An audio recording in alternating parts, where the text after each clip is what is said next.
નમસ્કાર મિત્રો, સ્વાગત છે તમારું. જોવા જઈએ તો દિવાળી કે અન્ય તહેવારોમાં જોવા જઈએ તો તેમજ ભીડભાડવાળી જગ્યા પર માર્કેટના નાના વેપારીઓ QR કોડથી પેમેન્ટ કરવા માટે છેતરપિંડી કરવાનું કૌભાંડ સામે આવ્યું છે. જેમાં ફોનપે અને પેટીએમની બનાવટી એપ્લિકેશન તૈયાર કરીને તેમાંથી QR કોડ સ્કેન કરીને વેપારીને પેમેન્ટ કર્યાનું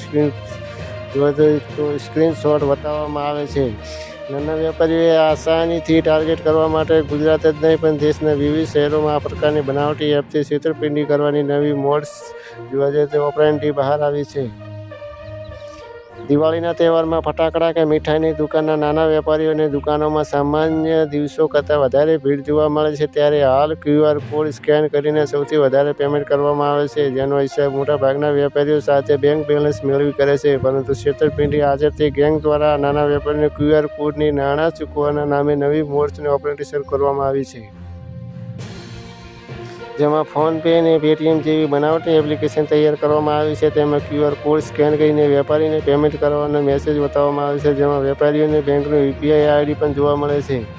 જોવા જઈએ તો જેથી વેપારી મેસેજ જોઈને નાણાં તેના ખાતામાં આવી ગયાનું સમજે છે, પરંતુ હકીકતમાં બનાવટી એપ્લિકેશનથી માત્ર નાણાંના વ્યવહારનો મેસેજ સ્ક્રીન પર બતાવવામાં આવે છે, પરંતુ વેપારીના એકાઉન્ટમાં કોઈ નાણાં આવતા નથી. આ અંગે સાયબર ક્રાઇમ સેલની ACP હાર્દિક માકડીયાએ જણાવ્યું છે કે પેમેન્ટ એપથી બનાવતી એપ્લિકેશનથી નાના વેપારીઓ સૌથી વધારે ટાર્ગેટ કરવામાં આવે છે, જેમાં નાની રકમની છેતરપિંડીની શક્યતા છે.